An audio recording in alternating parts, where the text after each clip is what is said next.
Let's begin the hello people, Jerry speaking. Welcome to TheCrazyBunch's WebShow's number 138, the final one for 2025. Today we got not one, not two, but 3, 4, 5, 6, 7, 8, 9, 10 dev topics along with New Year's Day topic to talk about right now. So we got for us, shall we? So we got for us.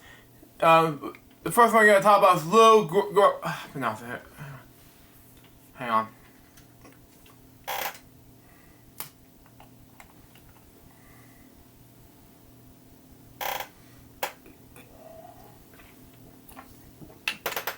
Sorry about that, but anyway. His name is Lou Gerstner. Born Louis Smith Gerstner Jr. He was an American businessman, best known for his tenure as Chairman and Chief Executive Officer of IBM from April 1993 to 2002. When he retired as CEO in March of that year, and Chairman in December. He was largely credited to turning IBM's fortune around. Lou Gerstner was the chairman of Gerstner Operations, He's also CEO of RJR. I was going to say something like that. Sorry. He helped senior published American Express and McKinsey & Company. He was a graduate of Community High School in 1959, Dartmouth College in 1963, and held an MBA from the Harvard Business School. He's the chairman of the Board Institute of MIT and Harvard. He was chairman of the Industries and Board of the Gerstner Solon Carrying Graduate School and Financial Scientist, like that. Gerstner was the author of Who Says Elephants Can't Dance about IBM's transformation and co-authored the book titled Prevention, Education, and Internship in America's Public Schools. Born March 1st, 1942, married in New York. He joined American Express in 1978 from the era. Held his travel and service unit. Held under his leadership, the company's market share is increased significantly by 1985. He achieved this by finding new users the famed American Express card, such as college students, psychologists, like that, and women, as well as corporations to adopt the card. It's more than a favorite way to tracking business expenses, something like that. He's also created exclusive versions of the card for higher-end clients, such as the Gold Card and the Platinum Card.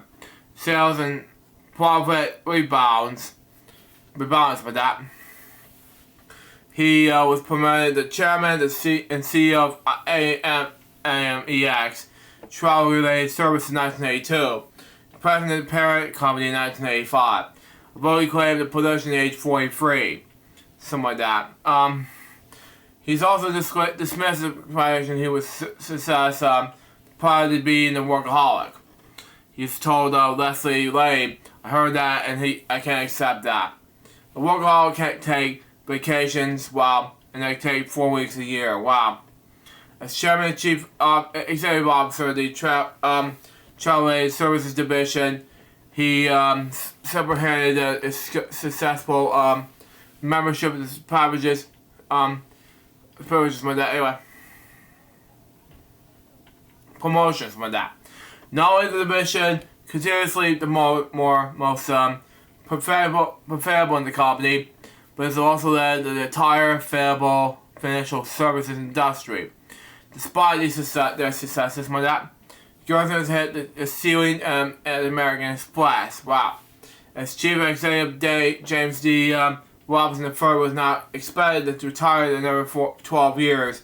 During Gerstner's 11-year tenure at American Express, membership have increased from $8.6 million to $30.7 million.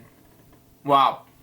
He left American Express in 1989 to succeed Ross Johnson as Chairman and Chief Executive Officer of RJR Navasesco, something like that. For $25 billion leverage buyout by Goldberg Roberts from that.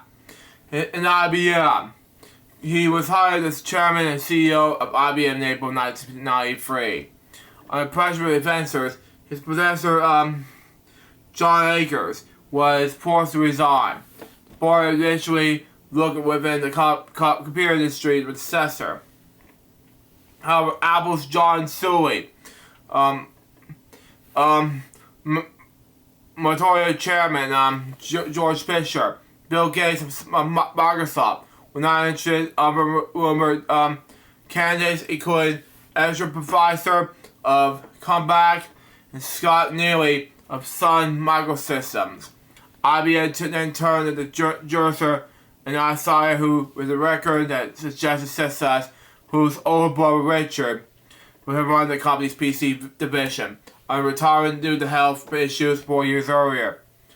He was first IBM CEO who was hired outside the company. Upon joining chief executive at IBM, he declared this: "The last thing IBM needs right now is a vision. It's instead focus on extensions from that. The messages from that. Hold on, hang on.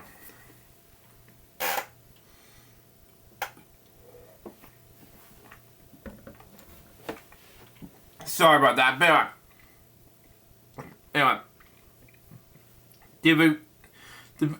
Sorry. This hard to now, sorry. The basis for that, there we go. Simplification of organization of speed, breaking the gray rock. Wow, okay. Many expected heads to roll, yet grosser and did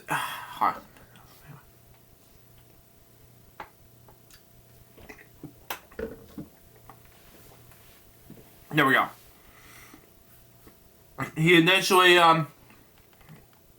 scroll up please. Anyway, changed only for CFO, the HR chief, and 3 key executive. In his memoir, Who Says Elephants Can't Dance, he describes the ride with the companies in April of 1993, when his active plan was in place and disagreed with the company. Brave was some of the time he held in IBM's core mainframe business was headed for this ultrasound, something like that. But that was it, sorry. The company's own management was in the progress of allowing its flowers divisions to rebrand and manage in themselves. The so-called Babe Ruth, then CEO John Akers, decided the logical and rational solution that split IBM into autonomous business units, such as processors, storage software, service printers that can compete more effectively with computers that were more focused and angle and higher local cost structures. Excuse me. Anyway, he reversed this plan. Anyway. Okay, sorry about that, everyone, but no. But he reversed his plan, realizing that for this previous experience with RJR and the American Express, they remain a vital means of the board-based information technology and integrators like that. He discovered that the business problem that all the major companies faced in 1993 was degrading and separate computing technologies that were emerging at the time. Saw that IBM, some unique competitive advantage was an ability to provide integrated solutions for customers. A company that could represent more that piece parts or components from that. Something he can only learn by going beyond just listening to the problems from that of different technologies within IBM. He chose to keep the company together with the defined decisions of his tenure. And these give IBM the company abilities to deliver complete IT solutions to customers. Consumers, something like that. Services that could be sold and add-on to companies that already bought IBM computers with very preparable piece of hardware we use to open the door to more profitable deals. One of the strategies, come on, move, anyway. One of the strategy visions that he said for IBM in 1993 was a mistake make e-business its hard solve. He believed in the power of B2B economy and wanted to expand the application of the internet more than just a web page browsing and consumer marketing. He argued that the net-centric approach would shift the workload from personal computers to larger enterprise systems and allow the internet to be made into all aspects of business operations. IBM's initial vision of how e-business could transform the world include electronic debit services that would allow customers to place orders online and eventually shop at virtual stores, create virtual database of movies, books, and music that would be available from anywhere in the world, and more. Soon after, he announced his e-business at IBM's global strategies and formed the IBM Internet division, led by Ivan Wozlowski Berger in 1996. IBM, some of that marketing department, established the term e-business for any kind of business or commercial transaction conducted on the internet. Other cursors, some of that e-business transformed IBM within 6 years. They became a market leader in providing the products and services that needed to transform in any other the customers between business into the network-centric e-business, like that. While IBM has been credited for turning the personal computer PC for short into a mainstream product, the company could no longer monopolize its market. A plausible aspiration of cheaper IBM commercial PC clones that use the same Intel chips and Microsoft operation systems software simply undercut already market shares. Outgoing IBM chairman and CEO Akers, Connie Lyford was exactly immersed in this corporate culture, something like that. Remain loyal to the traditional ways that make mass the real threat. As an outsider, he had no emotional attachment to the long suffered price IBM was developed to try to regain control of the PC market. He also wrote the split slice in OS2 technological commercial the Microsoft Windows 3.0. His college colleagues that were unwilling or unable to accept. Now, that was a solid defeat. That was a drain tens of millions of dollars, emerging huge chunks of senior management time, and making a mockery of our image. By the end of '94, IBM's chief's new development applied OS2 software. IBM's new withdrew the retail desktop PC market entirely, which had become unprofitable due to price pressure in the early 2000s. 3 years later, after Grocer's 2002 retirement, IBM sold the PC division to Benevado. Wow. Now, in his memoir, he described his turnaround as difficult and often wrenching for the IBM culture as it become installed and balkanized. Wow. After he arrived, at over 100,000 employees were laid off by a company that has been maintaining a lifetime employment practice from the inspection. Well allowed for the managers that believe that employment security has been will have reference to performance.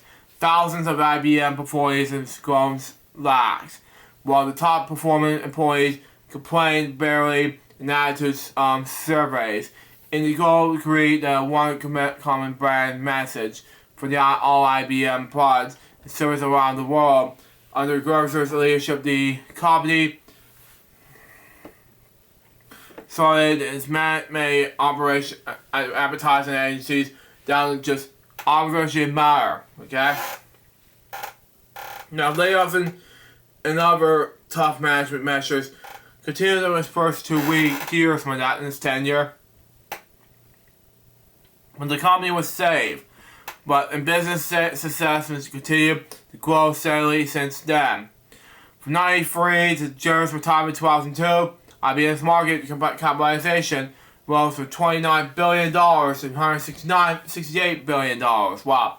Despite his success, Grocer has also presided over the company's decline. Waves and new arrivals as well as his some product promotion in IT industry. Microsoft grew beyond just PC software in the 90s. Hardware companies Apple and Dell expanded their market share, and entirely new titles such as Google search engine emerged and created new computer-based business empires. He was also the first highly paid IBM CEO, layoff to homegrown proprietors or something like that.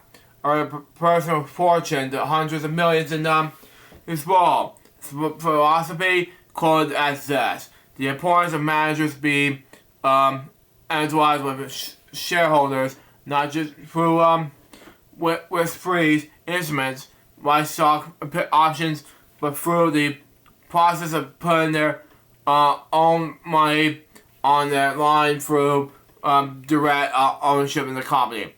Become a critical part of the management philosophy at IBM. Has been criticized for IBM's management in the late 2000s, becoming fully isolated and among the long-term consequences of decisions. Anyway, Gertzer philosophies. Anyway, he established the Gertzer Family Foundation in 1989.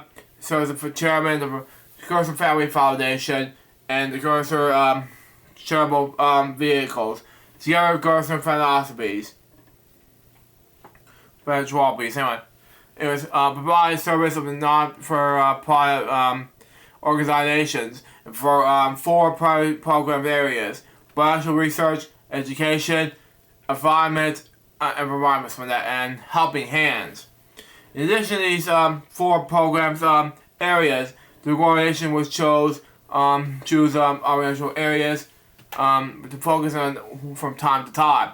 As of this year, supporting emergency food programs through both regional food banks and food pantries have become a part as the number of Americans who have food injuries has increased. Gertzer philosophies have made over $300 million in grants. Wow. Gertzer philosophies have invested over $180 million in bioinitial research programs that support cancer research, as well as fellowship and for early cancer research, working to make advances in medicine that will be translated to society. Over 200 researchers have been named as Gertzer scholars like that. Grant making and environmental some of that. Research aims to address climate change by reducing emissions from livestock and developing solutions to reduce plastic pollution. In education, the foundation has directly supported over 1,600 students through scholarships for grants. By finding organizations that support challenge assess programs that involve school meals and emergency cash assistance information for that. Funds have benefited thousands of individual students. The Helping Hands program has helped over 22,000 families, while individuals with one-time and financial emergencies. By providing one-time grants and help those experiencing financial hardship, Helping Hands prevent families from losing stability in the social system. The majority of grants for the mission population. These grants are administrated by partner organizations who focus on the emergency policy and provide housing support to their clients. In June 2023, He published an opportunity piece in the Wall Street Journal highlighting the impact of the Foundation's Helping Hands program in the approach to preventing homelessness. Born in foundations. Throughout his career, he would remain active in both corporate and non-profit governments. In January 2003, he removes the promotion of chairman of Glorious Group of Washington D.C. global private equity firm. He served as chairman from January 2003 to October 2008. And upon retirement from that position, he was a senior advisor for Short Curry from September 2016. One of the worst years ever. Anyways, Gosser was held board positions in major corporations such as American Express, AT&T, Marshall, Maris Square, Caterpillar, and the New York Times. He's not part of service leadership, including serving as a member of the board of the Council of Foreign Regions 1995 and 2005. Citizen Region of the Simpson Board of Recreation 1996 and 1999. Chairman of the Board of the Memorial Sloan Kerman Institute for Cancer Research 2012. Trusted the American Museum of National History from 2003 to the pandemic hit in 2020. And finally, Chairman of the Board Institute of MIT and Harvard from 2013 to 2021. His article goes like this before we get to the death anyway. Scroll down, please, thank you. Anyway, in relation to his work on behalf of the public education as well as his business accomplishments, he was awarded the design of the honorary Knight Commander of the British Empire by Queen Elizabeth II in June 2001. He was elected to the National Academy of Engineering in 1999 for technical leadership in advancing the corporate conservations of U.S. industry, and served as a fellow of the American Academy of Arts and Sciences. In 2008, he was also received the election of Leadership Award for the Yale School of Management. The University of Rochester's Simon School of Business awarded him their Executive Year Award to 2013. He was also awarded multiple honorary doctorates. He was awarded honorary Doctor of Laws from Wake Forest, Brown University, and Notre Dame.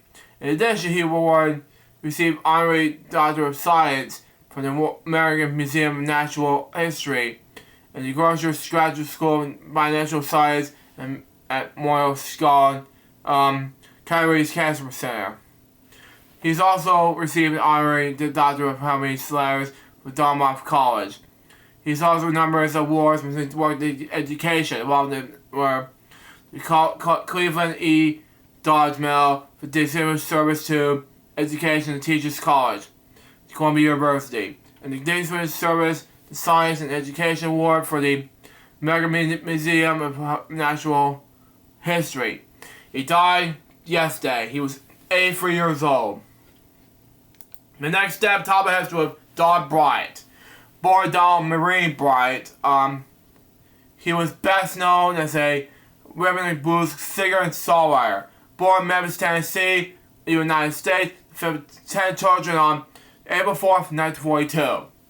He began singing in church at age 5, and soon joined his father's family vocal group. Eventually formed a gospel choir for a high school radio show, find success singing signature pop songs on Dick K. Cole's popular WLOK show. The choir performed in the Four Kings and performed the call to become the front band for Willie Mitchell with Brian the lead singer. High Records. In 1960, the still teenage Brian was offered a shot at songwriting Penny I Gotta Know for 5 royalties. He wrote material for other artists at High Records, while continuing to record the Four Keys. Well, okay. So, and as a solo artist. He sold their 1969 solo album. However, the success of Al Green's by that Otis Clay, number vocalist of High, Bryant's High. Bryant's singing career took a backseat to Brian, joined Earl Randall, something like that. Dan Green and Daryl Carr as High's top staff writers. Bryant's Clay one made the 154 titles. By 1970, William Mitchell had begun to pair Brian as news act. As young Ann Peebles was with whom he wrote 99 Pounds and Do I Need You. The pair would come up with the top 40 hit I Can Stand the Parade in 1973. Were married the following year. Brian spent such a decade writing the opening for Peebles.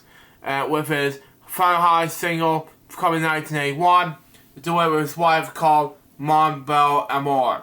Brian focused mainly on his gospel albums throughout the 80s and 90s, and eventually stopped performing altogether outside of church services, something like that.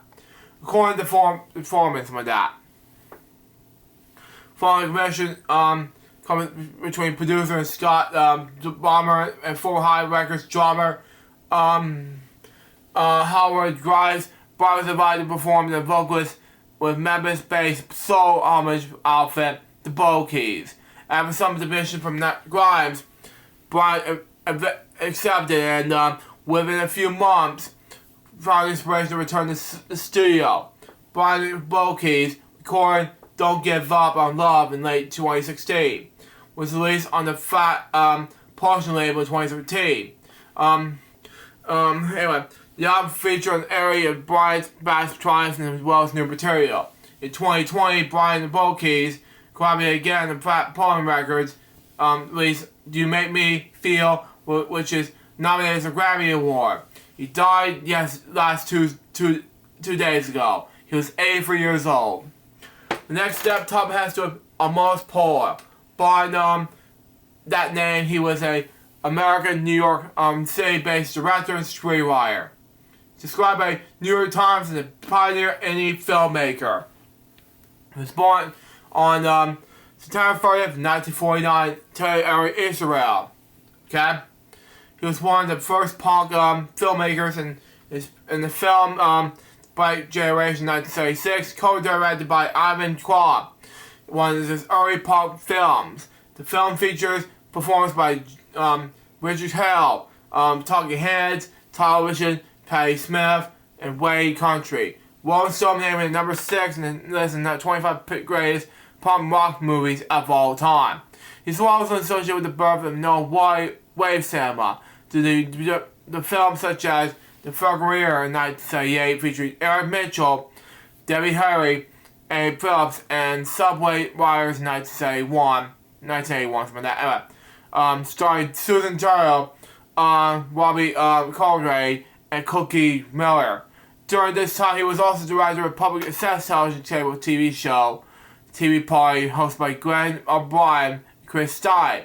He also played part of the Robbie film movement. He's also driving the next development promotion. The tradition exiting cultural features, but using the technology and the severity of commercially rather than nostalgia. Wow. My idea was to my work's important to see how it moves with the culture, where I like it to see it. Posted in 1981 interview. 2008, he wrote the screenplay 2008, a Roman Ferrer film, The Guitar. The New York Times reported in 2020 that Poe has lost all the ownership, so it is groundbreaking films, including The Great Generation to Ivan Carr, in the 2012 lawsuit over permits and the licensing fees, the showings of the film. Thereafter, Carr branded himself as the director of the film. Wow. Anyways, but Paul's to co-editor. Co-editor also acquires ownership of $10 each. Paul's films on made beds, Fire, the Subway Riders, and Empire 2. In late 2019, shortly before Carl's death, at the screening of The Great Generation, scored that Carl and the original wife or his wife, from that Cindy Huston, has changed the ending of the film, switching back to the original ending. Despite Patti Smith's group guitarist Lady K with a brief ballad about Cross, from that follow the riff directed by Cindy Huston. Really, dude? Come on. Above the red finger direct screen, the film had apparently unknowingly marketed as a Call 1976 work. It was a commercially directed film, and Paul's name is excluded entirely. At the battle of cancer, he died in New York City Christmas Day. He was 76 years old. The next step taught us of Barry Beaumont.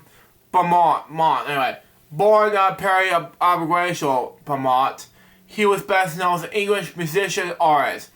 But excuse me. Anyway, best known as a guitarist and keyboardist for the Core, and from 1990 to 2005, and again from 2022 to 2025. And he's also the bassist for Longmont Ruet. He was born in London, England on September 3rd, 1960. He was well known as a Teddy growing up. His younger brother Daryl was the tour manager of the Cure, and despite his move, via the coronation period, joined the Cure's road crew in 1984. He eventually became a guitar technician, personal assistant for the group leader Robert Smith. Wow. Alright, guitarist during the period, Beaumont was taught to play piano and keyboards by Smith's sister Janet. Wow. Okay. Anyway, when keyboardist Roger O'Donnell left the Cure in 1990, Beaumont was promoted as a full member of the band. Played both keyboards and guitar regularly, as well as sing, string, bass, inspiration quietly. His first album with the Cure was Wish in 1992, and remained the band for their next 3 albums. During the departure of guitarist Pearl Thompson, the return of Roger O'Donnell during this period, the boss duties with the band shifted a stronger focus on guitar, less on keyboards. In 2005, DeMont and O'Neill were dismissed by Smith, who reportedly wanted to reinvent the band's the three-piece. Despite their dismissal, the lack of official statement describing the reason. DeMont and Smith remained on measured terms. He kept the low profile for several years, despite his time flying fish. Time flying fishing. Created as illustrator. Continued to do content and illustrations for the magazine's Fly Culture. In 2012, he joined the supergroup Longmont Ruet. Its bassist appeared in the 2015 album Lose Your Ray. In 2019, Beaumont was inducted to the Rock and Roll Hall of Fame as a member of Curse, my dad. In the move that had been not previously announced, Beaumont rejoined the crew in 2012 and next shows the Lost World Tour. He died of short illness at home in west of England Christmas Eve. He was 65 years old. My next step tells us to Neil Frank, born Neil Florence Frank. He was an American meteorologist and the director of the National Hurricane Center, NHC for short, in Coral Gables, Florida. Why is Bill Florida for you? He was an interdimensional and advanced both the dimensional and interdimensional aspects of hurricane forecasting. Frank retired in 2008 and chief of medical biologist KHOU in Houston, Texas. He was a grandfather of American singer Forrest Frank. Was he still there? Oh, okay, makes sense. Yeah. More. Best known as one of the have the pop duo, the Services, and soul career, the special Christian music report. I know, it's stupid, I know. Anyways, he grew up in Wellington, Kansas, and on September 1931. Anyway, and attended nearby Southwestern College in Winford. And I received that bachelor's degree in chemistry in 1953, then military trade and weather forecasting, something like that. He had master's and PhD degrees in meteorology and Florida State University in Tallahassee, Florida. Hang on.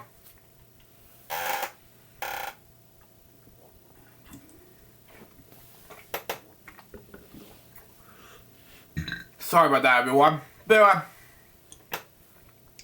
he's also a meteorologist in the U.S. Air Force at Homestead Air Force Base in Homestead, Florida. Now, National Hurricane Center career. He serves with the United States Air Force, USA Air Force for short, where he received training as a weather officer before being a graduate military student. In 1961, began working in the forecast of the NHC.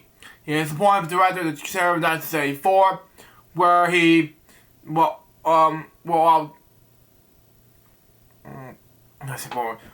director, he is also served as chairman of the International Hurricane Committee, which coordinates hurricane warnings across North America. He participated in the meteorological experiments conducted up the coast of Africa. In 1987, Frank was called the testifying expert witness before the United States Senate Committee on Commerce, Science, and Transmission. As of 2018, his long-service director of the NHC. As NHC director, Frank was in the news and appeared on many interviews with CBS Evening News with Dan Rather, news anchor Dan Rather, something like that, whose early career included coverage in several hurricanes. In 1980, Frank built an emergency radio station that became an important link for consolidated commissions and ground truth information, including the influential Hurricane WatchNet. The first major tropical cyclone that approached was classified Hurricane Allen that same year. The NHC station commissions directly with the Brownsville Weather Center, Brownsville, Texas, after it lost all the commercial communications links. Wow. The only remaining link was an emission radio station running the battery power. NHC in Brownsville could dismiss the strange behavior of the eye in Hurricane Allen while still just off the Texas coast for nearly 2 hours. The station also provided commercial radio relays between hospitals, hospital shifts, relief organizations. So that again, being the only commissions efforts still operating in these damaged areas. Wow. Broadcast career. In June 1987, Frank retired from the NSHC and joined the Houston CBS affiliate at KHOU. Something like that. He was was known for the Houston market his reports as director of the NHC, partially doing work from the Hurricane Alicia, which made landfall near Houston in 1983. Frank was the chief meteorologist for the television station for over 20 years, receiving numerous awards. In December 2007, he announced he would be retired from the broadcast KHOU-TV. In 2008 and May 19, 2008, Frank announced that the 10 p.m. for broadcast would be retiring at the end of May. He continued to provide the station with coverage of the special weather projects and hurricanes. Global warming. Frank was essentially the initial discussion of global warming came to Earth is common systems, ecosystem of that, created by God's intelligent design. Infinite power is subsidized by its painful performance and robust solid self-regulation and self-correcting. He died Christmas Eve of this year. He was 94 years old. The next step top is with Pat Finn, born Patrick Cassie Finn. He was best known as an American film and television actor, eventually performing in the comedy troupe The Second City in Chicago, Illinois. He was first getting attention to the first main role as Daniel Coleman in CBS sitcom The George Wendt Show in 1995. Year I was born. But following the George Wendt Show, fan of recurring roles in television's Pill Jr. on CBS sitcom Murphy Brown, 95, 97. Jim Fox and NBC comedy drama series Ed from 2001 to 2002. He's also in a number of supporting roles in comedy films throughout the 2000s, including Do Where's My Car in 2000, How High in 2001, and How I'll Be Back Cooper in 2009. His most notable roles came in the recurring character Bill Norwood in the ABC sitcom in the middle of 2011 to 2018. He's also the main role as Bob Foreman in the Nickelodeon science fiction series Marvin from 2012 to 2013. He died this December 22nd, 2025, due to commission of bowel cancer. He was 60 years old. He was born in Elmira, Illinois on July 31st, 1955. He grew up in West Melody, where he was attended Academy. He graduated from Marquette University in 1987, where he played the rugby team alongside Chris Barry. After graduating, he moved to Chicago, Illinois, where he joined the Second City National Tourist Company. He also performed the I.O. Theater. After writing performing the Two Cities residence show, Fabulous cast with Dan Cole and CBS sitcom The George Wendt Show. Then some Corey Wells and Murphy Brown, Fur Rock in the Sun, oh my, George Tech, anyway. And Ed. He played a recurring character Bill Norman on the ABC sitcom in the middle from 2010 to 2018. And started Bob Norman Nickelodeon sitcom Marvin from November 24th, 2012 to April 27th, 2013. He was married to his wife Donna. They had 3 children, Cassidy, Caitlin, and Ryan. And in 2022, Finn was diagnosed with bowel cancer. He died at his home in Los Angeles on December 22nd, 2025. He was 60 years old. The next step topic is Chris Reed. Born Christopher Evan Reed. Wow. Okay. He was a English rock and blues guitar singer and songwriter, guitarist, and record producer. He was best known for his gravity voice, slide guitar playing, and music style blending soft rock with blues. He was recording 25 studio albums and began in the late 70s. Although he had been modest success with Water signed in 1983 and Water of the Sun Moon in 1984. His commercial breakthrough came through Sandwalk Diaries in 1985, followed by the Batman Sellers on the Bleach in 1986, and Dancing Strangers in 1987. 2 of the millions selling albums. Top UK album charts. The Door to Hell in 1989, the successor Average in 1981. Wow. He has already become a major European star by the time he was finally tracked to the UK top 10. The single, The Door to Hell Part 2. Spiritual Peak would continue with God's Great Banana Skin in 1992. The Universal Logic in 1993.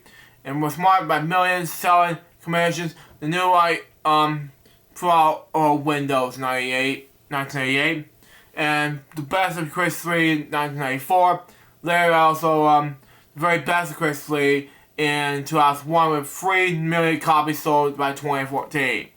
He made hit songs including I Can Hear You Heartbeat, well, Stand By Girls, Josephine, On the Beach, Let's Dance, Drive Home for Christmas, Working on It, Tell Me There's a Heaven, Average, Looking for Someone, Never for Fear, and Julia. He also recorded doing it with Elton John, Goes My Name If You're Me. It was nominated for the Brit Award for the British Male Solo Artist in 1988, 1989, and 1990. Over the course of this long career, Reedus also had a time being informed in the struggles with serious health issues in the early 2000s. Influence is changed from adult harmony rock to blues music style. Releasing studio albums in independent record label Jazzy Blue, such as Dancing Down the Stony Road to 2002, and the 11 CD Blues Guitars in 2005. Reed has never toured the United States at all. Chosen family life over Greater Britain. In the U.S., he was best known in 1978 single "Full If You Think It's Over." Reached number 12 in the Billboard 100. Spent 3 weeks number 1 in the adult country charts. Earned him a Grammy for nomination for Best New Artist in 1978. A decade later, worked on the top of the mainstream rock charts. He sold more than 30 million records worldwide. Wow. Okay. He was born on March 4th, 1951 in Merlesthorpe in the North of Yorkshire, England. And the Italian father, Camillo Reed, died in December 2010, and originally part of the Protestant Ferdinand. An Irish mother, Mary K. Slee, died in September 1983, one of 7 children. His family was a Roman Catholic faith, and the name Reed was less well known for what to do with his family and ice cream factory and cafe chain. Wow. When he was 12, Reed worked clearing tables, coffee bars, and making ice cream in his factory. He wanted to improve the business, but his ideas got no support from his father at all. After leaving, he was replaced by one of his brothers. At the time, he wanted to be a journalist and attend St. Mary's College, Middlesbrough, but Reed wanted to buy his father's first guitar in his early 20s. In 1961, after B3 and 25-watt amplifier. He played Promising Bottleneck guitar and also known as slide guitar. Wow. Okay. Even though he was left-handed, he played guitar right-handed. Wow. Okay. Lee's playing style with inspirations like by Charlie Patton, who we've heard on the radio. He initially brought Patton's playing with sound like a violin. Wow. Okay. Reed is also influenced by Brian Willie Johnson and Sister Rosa Frott, as well as playing of Ry Cora and Joe Walsh. He also listened to Donna blues musicians such as Sonny Boy Robinson II, Muddy Waters, Jocelyn Blues, and operas like Archie Crosby developed his style. He also recalled from that, hang on, scroll up a little bit. For many people, for working class backgrounds, rock wasn't the chosen ring, but his only advantages were creativity available for them. And that was when I was young. I was wanting most of all to be a writer for films and film music. But Melbourne in 1968 wasn't a place for to be if you wanted to do movie scores at all. Anyway, due to his late introduction to music and guitar playing, we commented that he would compare it with Mark Carpenter with that, and Eric Chapman with that. Then he missed the boat, I think. He was self-taught. He was too tired to join a friends group. The Jurassic Band. The first choice for guitar or bass. Wow. Him, for his father's advice, he did not join the professional earlies. Well, okay. Would not have been enough to cover the cost of being in his group. Okay. The result is he found himself doing cultural laboratory jobs, including working in his father's ice cream business. Reed commented that at the time he was meant to be doing development of my father's ice cream cafe and coordinate into a global concern. But I spent all my time in the shop room playing slide guitar. Hey on.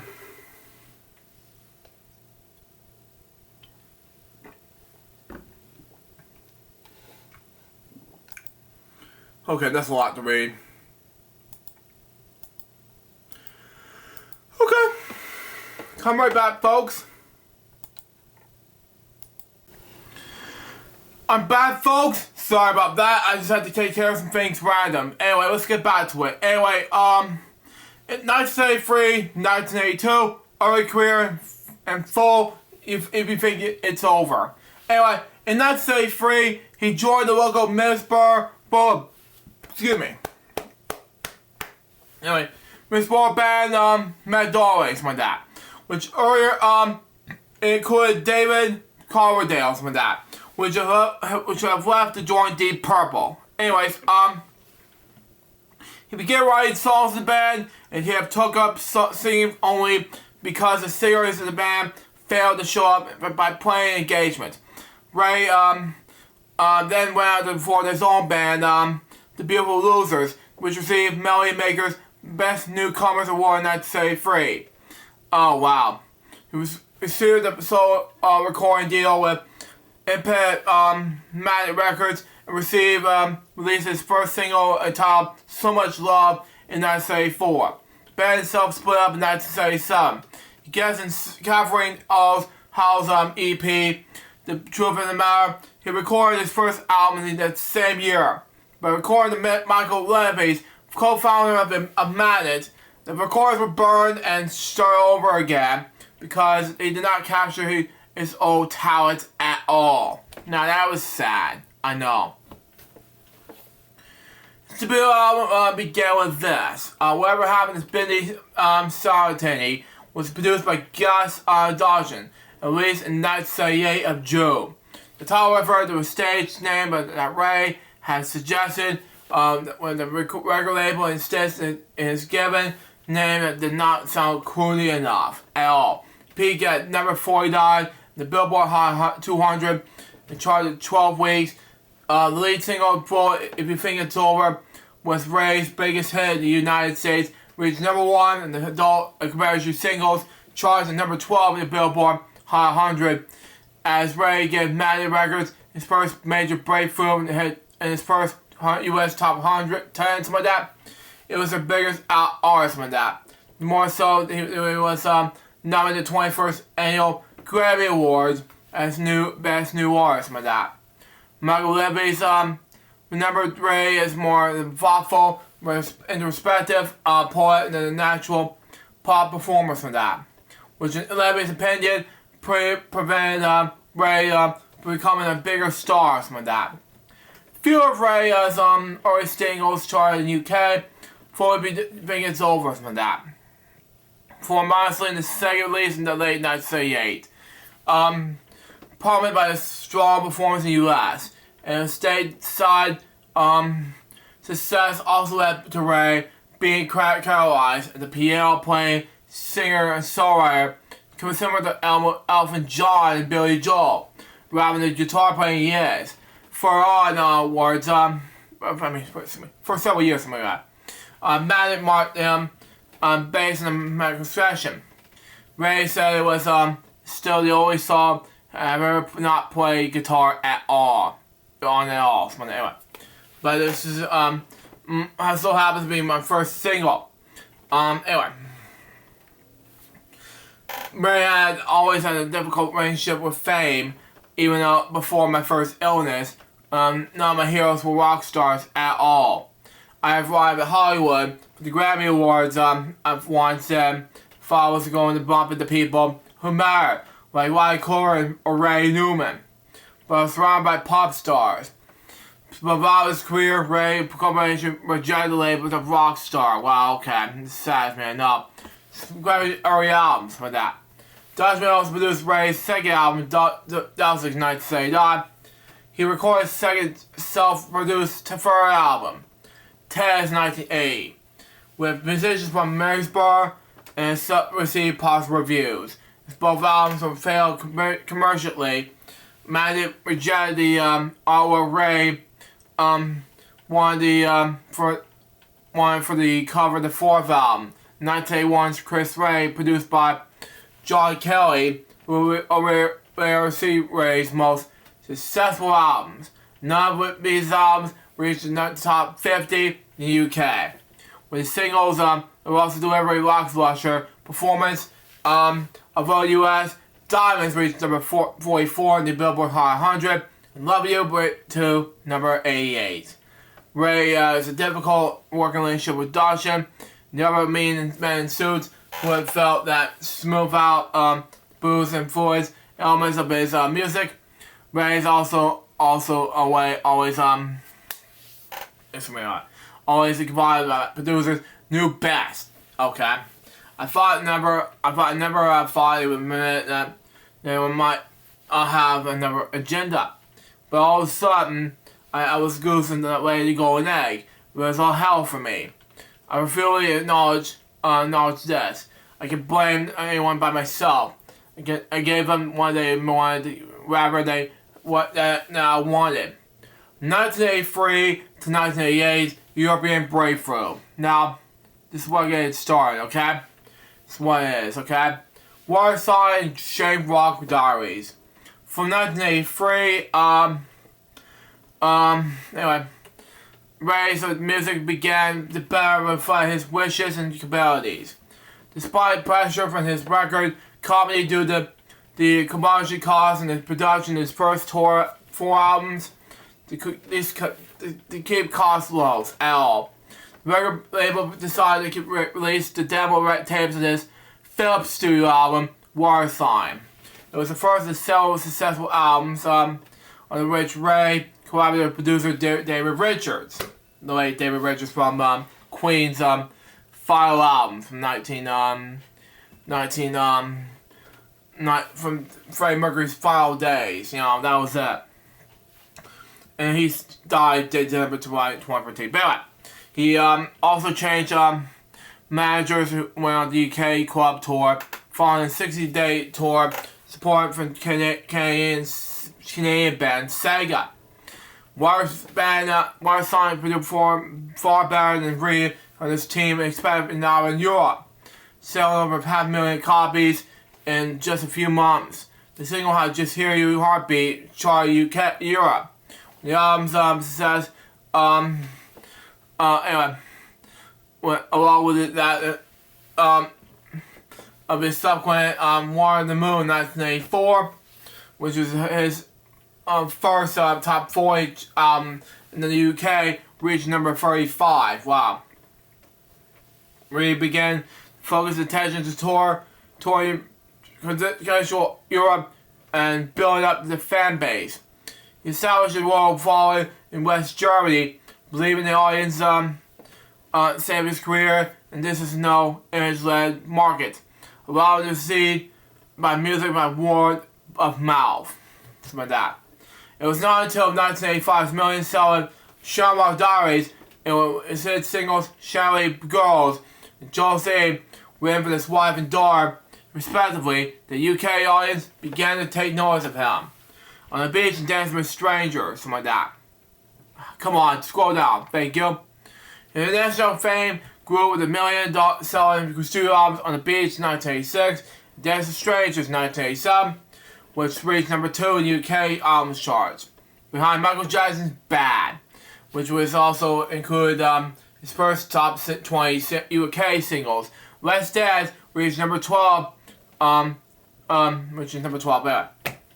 1986, Rhea was also disappointed at, alongside the Bangles and the Foundling Land for Queen, at Shane concert.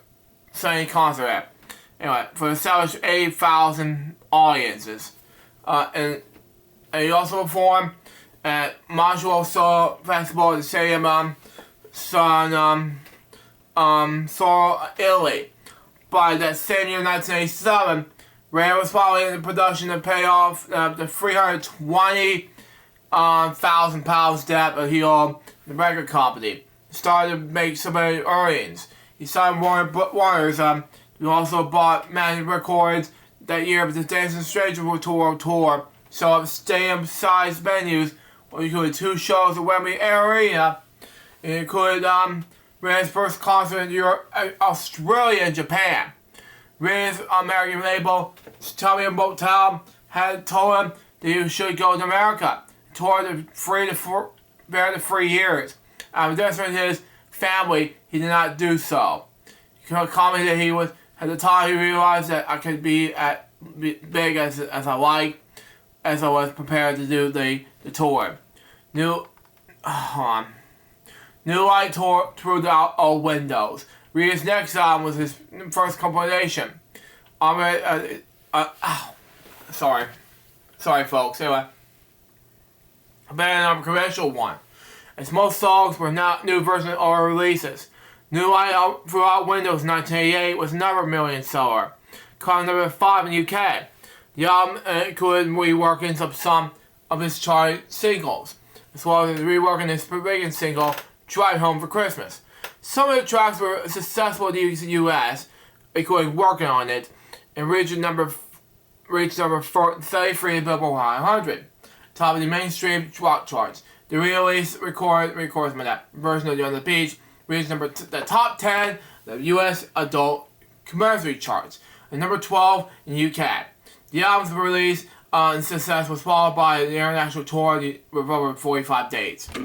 1989-1984 charted devastating some of that, The Road of Hell, and already some of that. His 10th studio album was a major breakthrough, The Road of Hell in 1989. Enjoyed massive success that became his first #1 album in the UK, being criticized 6 times platinum by the BPI in 2004. While the album peaked in number 107 in the US, the single The Road to Hell Part 2 climbed number 11 in the US mainstream rock charts, when it was released first in the only UK top 10 single, until commercial favorite Driving Home for Christmas also reached top 10 in 2021, again shortly after his death in 2025. The song Texas received extensive radio airplay, stated so. In December 1989, he also performed the Band Aid 2 single Do You Want Know This Christmas. Anyways, in 1981, something like that. Anyway, Abbott's repeated his professional successes. Reached #1 UK album charts and was another hit across Europe. The singles that made the same title made the UK top 20. Even at the peak of success, Reed refused to mount the American tour to perform on MTV Unplugged at all costs.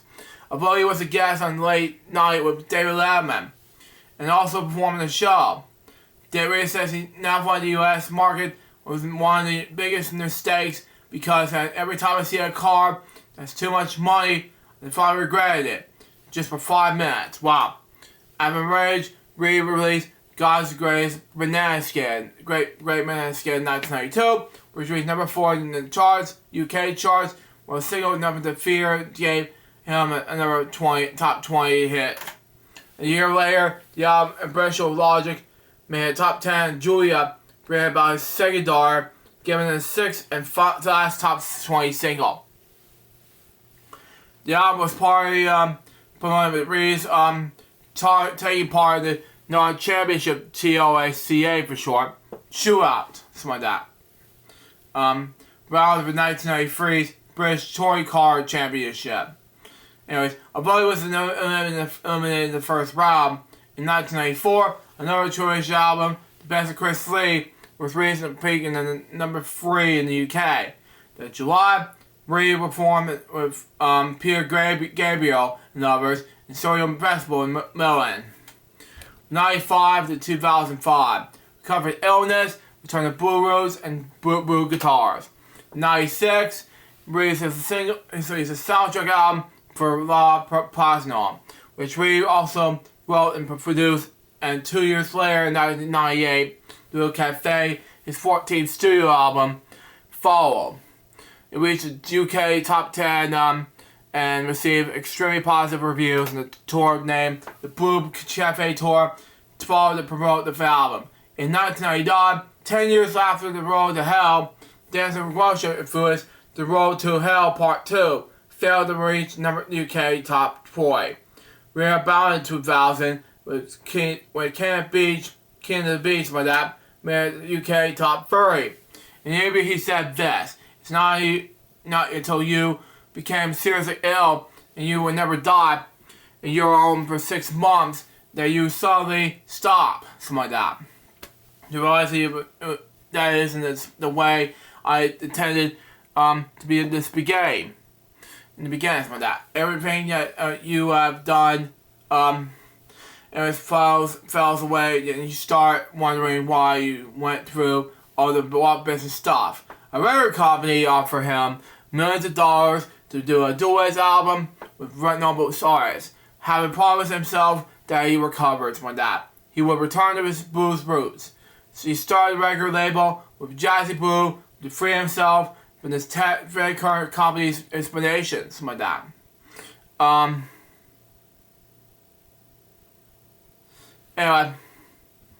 Anyways, let me just read that. Anyway, record company offered him, record company offered him $1 million and to do it. So have blown himself and recovered. Yeah, that's one, man. Okay, never mind. The first album on this label, Dancing Down. Okay, that's one, man. Okay, the first album on the label, Dancing Down the Soul's Road 2002, reached number 14, was certified gold by the BBI. He wanted the label to place where musicians came to make a record in the style of music. Jazzy Blue released soul, blues, and jazz albums, mostly by members of his band, current band. He was disappointed in the music business of Michael Parkinson, who supported him to do the Dancing Down the Story Road. Told him songs later than 3 musicians were not playing often at radio anymore.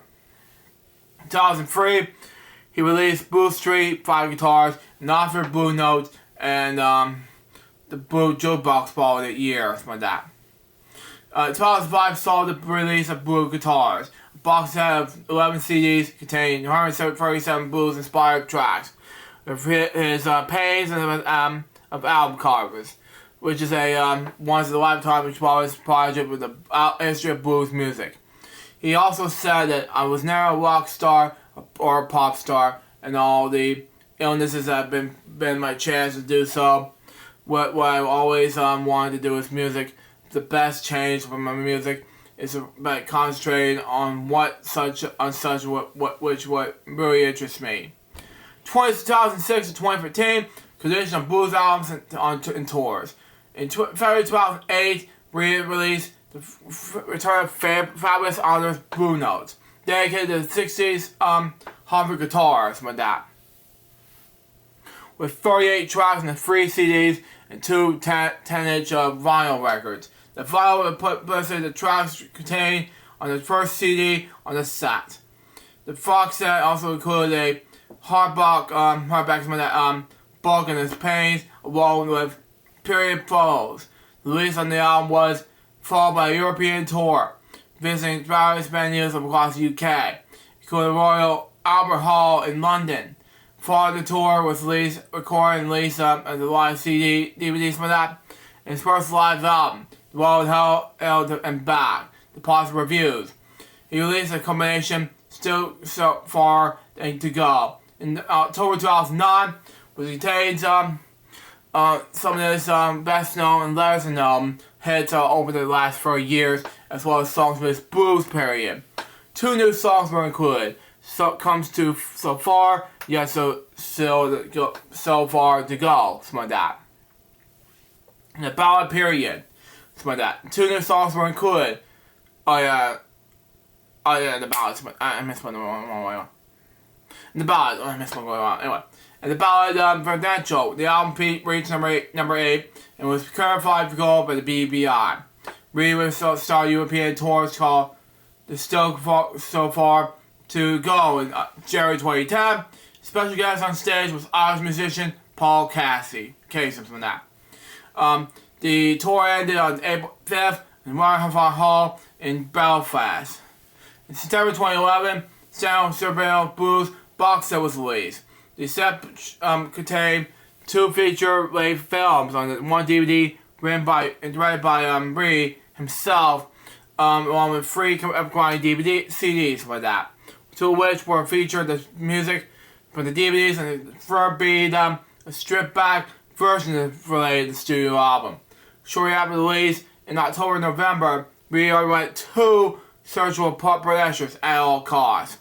And on February 3rd, 2012, the Surreal Tour started its concert center Hamburg, Germany, something like that. Which initial business in Poland, Russia, Ukraine, Hungary, Switzerland, Netherlands, Belgium, and France. The United Kingdom part of the tour commenced in the middle of March, finished on April 5th, in Hammersmith, Apollo in London. November 2014 saw him embark in the European tour called the West Open World Tour.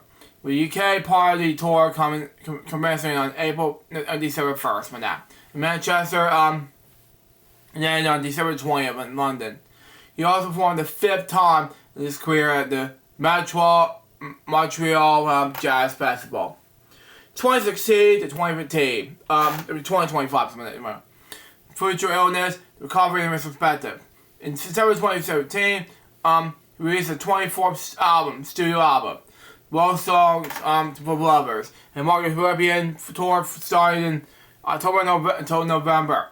On December 9th, Rio collapsed during the performance in the New Theatre Oxford, the 45th concert of their tour.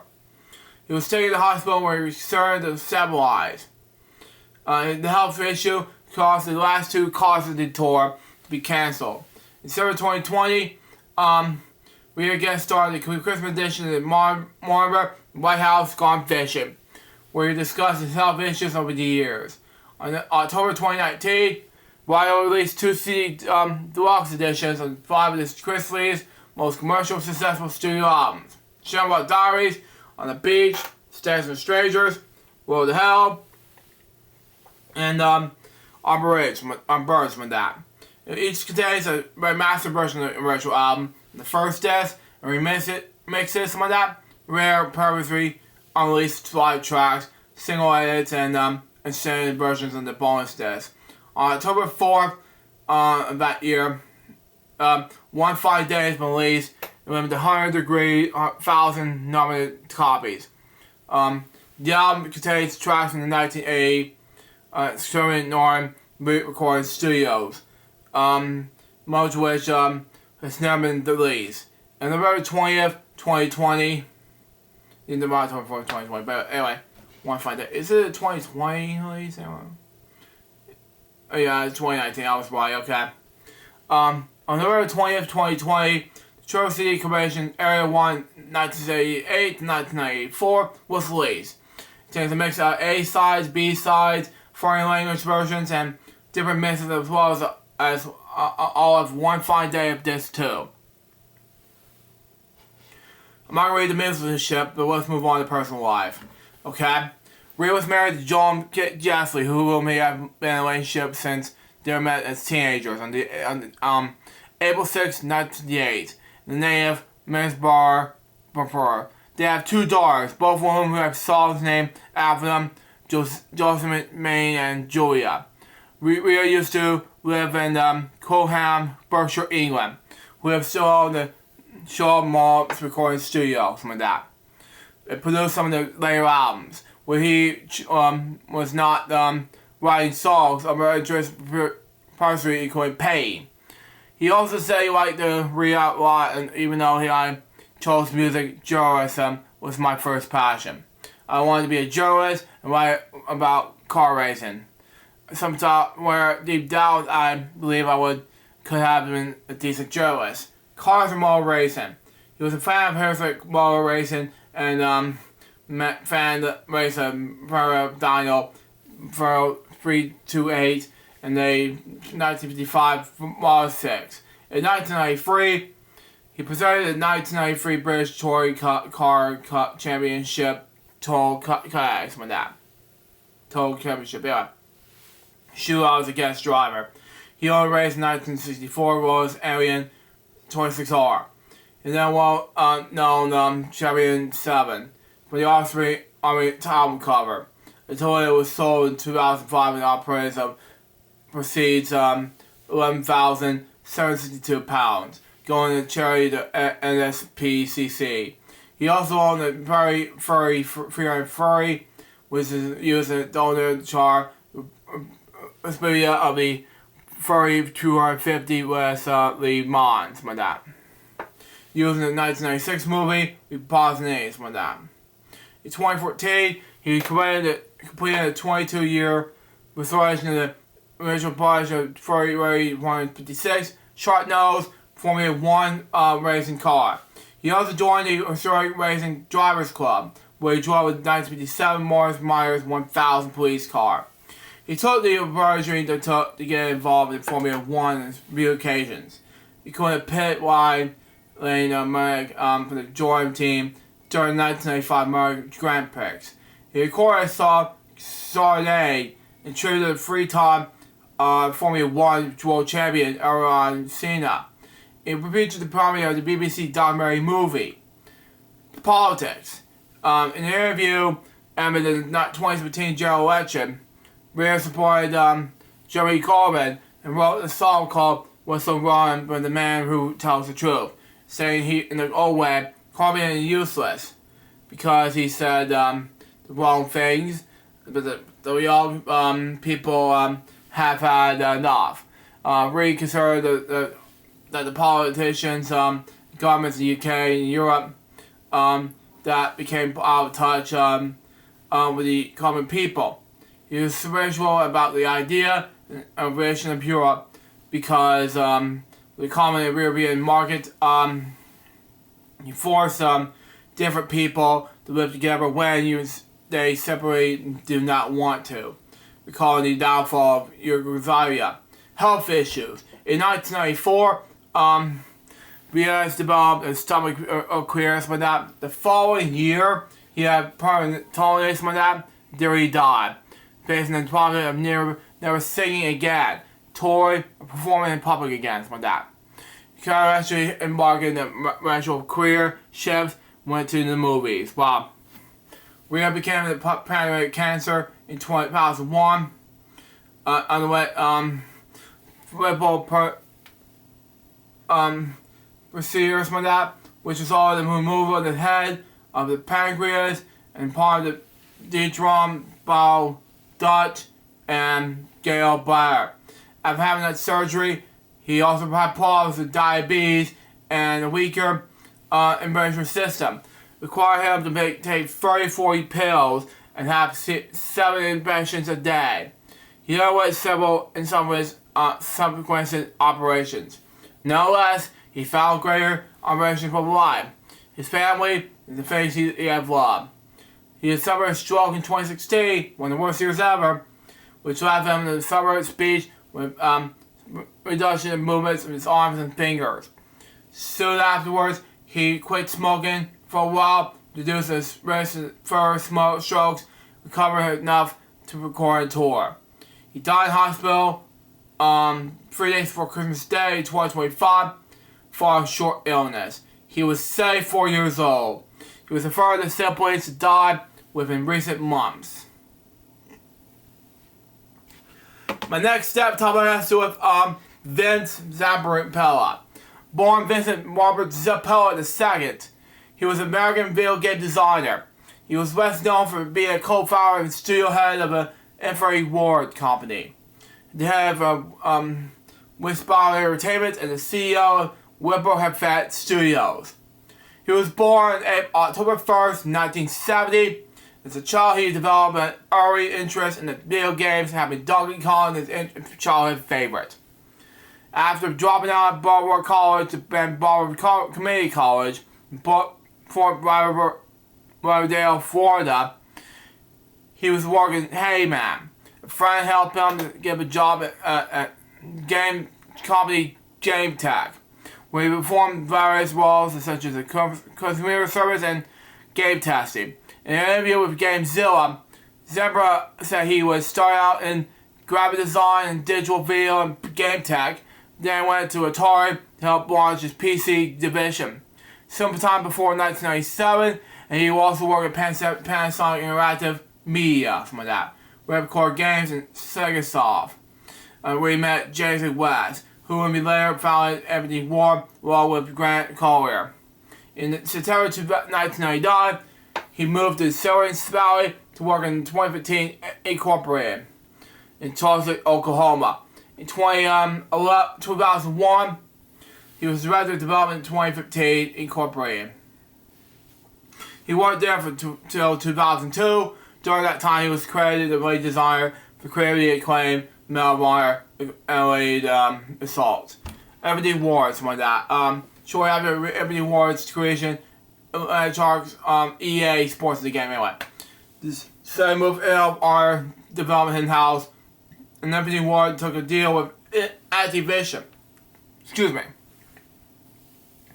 To create a new game, codenamed Mo Killer. Mo Killer became MOH Killer, something like that. Anyway, became Call of Duty, and that division required Everything Wars shortly after the game's release. At the same time, he wrote in fellow Everything 4 employee Jason West signed a long-term employment contract with Activision. Under his their leadership, Everything Wars released these followings: Call of Duty 2 in 2005, Call of Duty 4 Modern Warfare in 2007, Call of Duty Modern Warfare 2 in 2009. Okay? We spent entertainment and EA Sports in the game. EA, something like that. Anyway, move on. Months after the successful release of Modern Warfare 2, both of them were fired by Activision and denied $36 million in bonuses and royalties they had been expecting. The pair sued Activision for wrongful terminations that week and filed Respawn Entertainment a month later. Something like that. During the years of Activision's lawsuit, the two of them demanded $1 billion in damages from Activision upon the initial $36 million. Wow. Other former Activision war employees joined the suit. In May 2012, Activision paid the other ex-employees $42 million in non-postponement major trial payments. And later that June that year, eventually selling the Zambroa and West an undisclosed amount. As Valve responded in 2010 of April, West and Zambroa signed a deal with Electronic Arts, releasing their next game. West left Respawn in March 2013. The studio released 2 Titanfall games, and then acquired the AA in November 2017. In January 2020, EA announced that Zambroa would lead the Los Angeles branch of DICE, DISC for short. Anyway, in 2021, EA put Zambroa in charge of the Battlefield franchise after the challenging launch of Battlefield 2042. The departure of the Officer Gabby Harrison, general manager of DICE, DIAC, DICE Los Angeles, was named Ripple Entertainment Studios in July 2021. Under EA, the studio released Apex Legends, Star Wars Jedi, and Fallout Order both in 2019, Star Wars Jedi Survivor 2023, and Battlefield 6 in 2025. His personal life and death, okay? In 2001 interview, he said that he had always been an avid computer user and gamer. At the time, he was a casual counter strike player. According to TMZ, his wife Berger filed for divorce in 2015. At the time, he was reported that they had 3 children. He died on December 21st, 2025, after a 26 commercial 296 GHC TS like that. He was driving further off the road and struck a concrete barrier after exiting a tunnel in the Angeles Trace Highway in the Stein Cambria Mountains, north of Los Angeles. The vehicle caught fire. A passenger in the vehicle was ejected and also died. Frank Vince was 55 years old. EA released a statement calling Sibylla a friend, colleague, leader, and a missionary career whose influence in the video game industry was profound and far-reaching. Twitter accounts of Battlefield Respawn and Apex Legends posted statements of honoring Isabella. Everything Wars released a statement honoring Isabella and said that his legacy of creating iconic lasting entertainment was imperishable, and offered condolences to his family and loved ones. Treyarch also released a statement where we're deeply sad by Vince Isabella's tragic passing. His legacy is one of the founders of Call of Duty at all costs, and the legend of our industry will never be forgotten. My next step talks to with Ara Ike Shaw. But born that name, he was an American World War II veteran and U.S. Navy sailor. He was one of the last surviving servicemen present during the Japanese attack of Pearl Harbor on December 7, 1941. Born on Independence Day of 1920 in Chicago, Illinois, the eldest of three brothers. He had joined the U.S. Navy at the age of 18. He was following his father's footsteps. In World War II, in the age of 21, he was serving aboard the USS Darwin AD-3. Musician and sailor.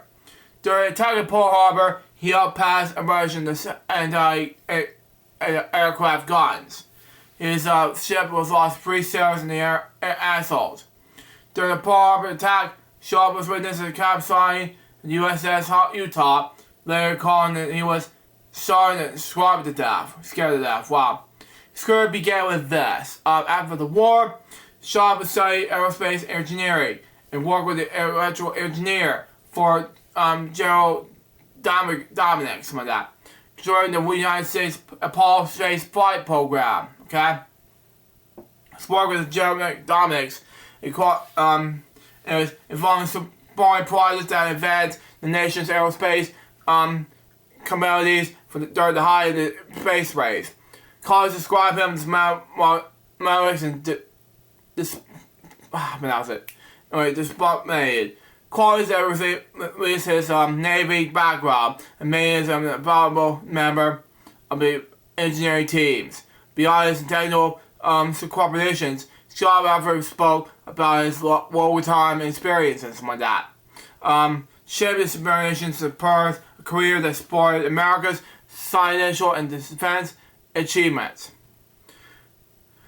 Shaw died at his home in Playertown, Oregon, on December 20th, 2025.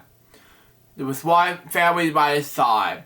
He was 105 years old, the years before his death. Something like that. He was continuing to attend Pearl Harbor commemorations during the 84th anniversary in the December 2024, the age of 104 years old.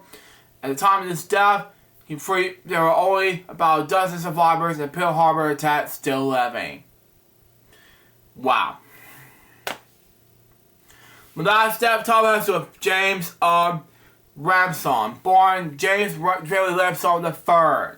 He was an American actor known as well as horror drama.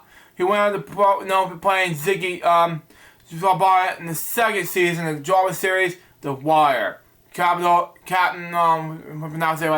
Joshua Ray Person in the war drama miniseries Journey to Kill in 2008, and the deputy in the supernatural horror films Sinner in 2012, The Sinner 2 in 2015, Chester and Integrity in 2015, Adult A. Crossberg It's Chapter 2 in 2019, and Max in the Back Fall in 2021. He died in 2025 at the age of 46 in Los Angeles, California. His death was considered to be suicide. He was born in June 2nd, 1979, in Baltimore, Maryland. The son Joyce D. Parnes Pearson and James Perry Ramson II, a Vietnam War veteran. He was educated at George Washington Carver Center for Arts and Technology in Taos, Maryland. Attended the school's visual arts in Manhattan for 1 year. In 2002, Ransom co-starred in the Roy Clark drama film Ken Parkin's Tate. In 2003, he appeared in 12 episodes of The Wire, something like that, as Ziggy to Mars, something like that. He had a supporting role in Spike Lee's 2016 high-spell movie Inside Man, The Bank Robber, Steve O. He starred in the 2008 miniseries Cherish and Kill as Capital Josh Ray Person. In 2010, he was cast in a recurring role in HBO comedy series He Wants to Make It America.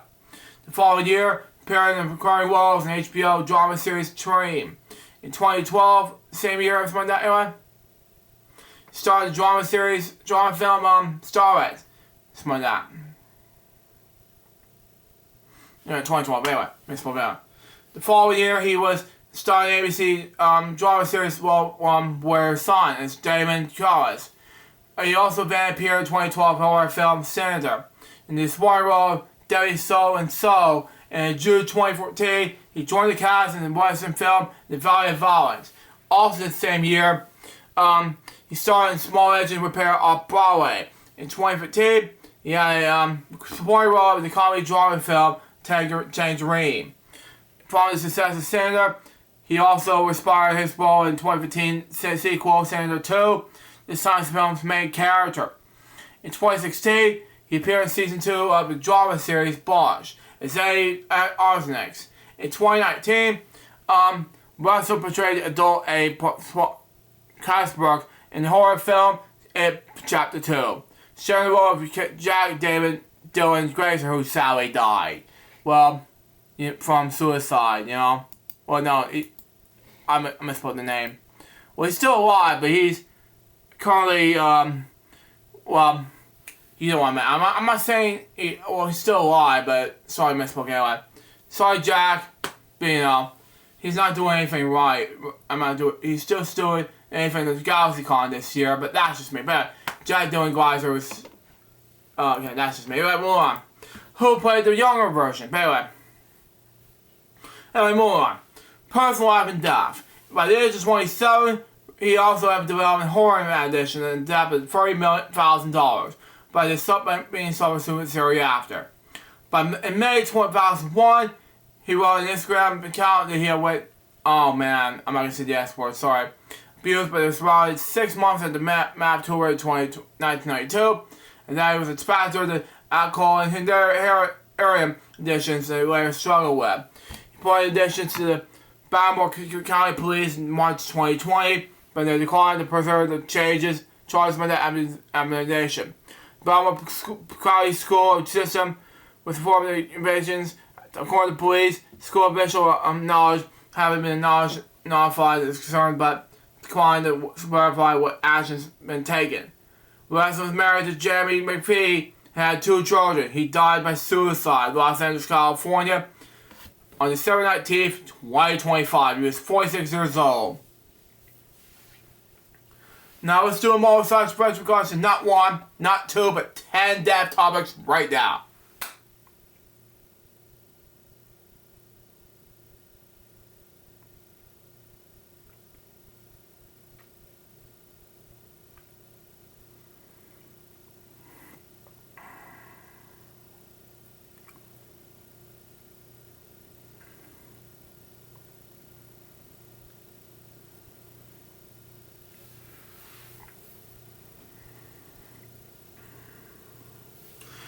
Thank you. Rest in peace, these 10 people that I mentioned earlier. I'm sorry, Jack, for Grazer, if you watch this, but made a mistake here. Now let's move on to New Year's Day. We'll wrap up the show here. Anyway, New Year's Day is, in the Gordon calendar, New Year's Day is the first day of the calendar year, January 1st. Most grocery calendars, such as Gordon and Julia calendars, begin the year right around near the northern winter starts from that. Colleges, cultures, and regions offers a warrior calendar. Celebrate the warrior New Year and boundary points later in the solar year. Pre-Christian Rome, on the Julian calendar, the day was dedicated to Janus. Like that. Wow. God Getaways begins. Rome January is also named. Wow. Roman times until mid-18th century, the New Year was celebrated in various stages, and the various part of Christian Europe until December 25th. Wow. On March 1st, on March 25th, and on the Mushroom Feast of Easter. At present day, the most countries are now using Julian calendars and civil calendar. New Year's January 1st, according to Julian calendar, is one of the most celebrated of the public holidays in the planet. Observed with fireworks and the strobe at midnight following New Year's Eve, and this New Year starts in each time zone of our global New Year's Day traditions, including making New Year's revolutions called One to Friends and Family. Before we go, we have some New Year's resolutions that I have to make. I'm planning activities to find myself a girlfriend, and I have to get a lot of traveling to do, and of course, two things. One which has to do with making a lot of progress for the audience. And another thing, I want to talk about this too. And that is, of course, be able to do projects for making, just to make 2026 a better year than it was in 2025. Because, you see, 2025 was not a good year for me and the company. Because lack of travel, lack of content for the audience. Some of it, not all of it, because it's good. But, you know, and the loss of my stepdad. But I do have some positives, though. I had celebrated Mandy and Seth's wedding, for one, and then Hunter and Elizabeth's engagement reception wedding event. I did, however, celebrate Maggie and Josh's baby shower. And of course, I did, however, mention it too, that we just celebrated Maggie's getting ready to have a new baby girl in March 2026. And of course, we did, we got prepared for, hold on, let me minimize this right now, be right back. Okay, I'm back, folks. Sorry about that, I was just looking at the computer real quick. Now let's get back to it. Anyway, I also did some projects. I did finish Reese's jokes, no less. Not all of it, because there's one more episode left to complete our Rumble, and that's it. You know? And, of course, I did attend Ozzy's final, show before his death, online. Not all of it, because, well, all of it was 10 hours long. But I did very good. And it was interesting to me all day. And I did very good. I was watching it, and Dad thought to me, oh, you did very good. Let me go get some sleep, blah, blah. And was like, okay, that's fine. And after that, I was done completely. Well, with the whole concert with like Ozzy Osbourne. And the other thing too, I have also mentioned that I have I into my furries, you know. Not gonna lie. The 30th birthday was my best one yet, out of all the birthdays I mentioned. And then also this year was, been busy, not all of it, because it's not my best year. So it was surprising, it just went out of control. But yeah, I'm hoping next year, 2026, will be a much better year than it was for 2025.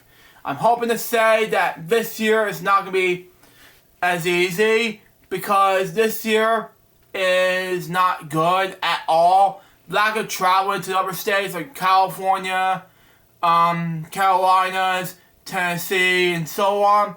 But I've never been, and then mom told me to get ready to go to Florida. And then sadly, my stepdad passed away, and then eventually lack of progress to finish up. It's not yet finished. So that's what I was trying to tell Libby. She thought I'll have a best year. I'm like, no, it's not gonna have a best year. If it was Libby, I'm sorry, but it's not my good year. You know? I don't have time for this, you know? But anyway, that's all I'm gonna say for right now. But anyways, that was the Crazy Bunch web show number 138. I hope you enjoy a Happy New Year 2026. Go to hell 2025. Hope you enjoy it. Since it's going to be in our Crazy Bunch web shows number 139, which will be about the first one of 2026 episode. Until next time, suggest my baby more Crazy Bunch web show episodes for you guys very soon to say out. See ya.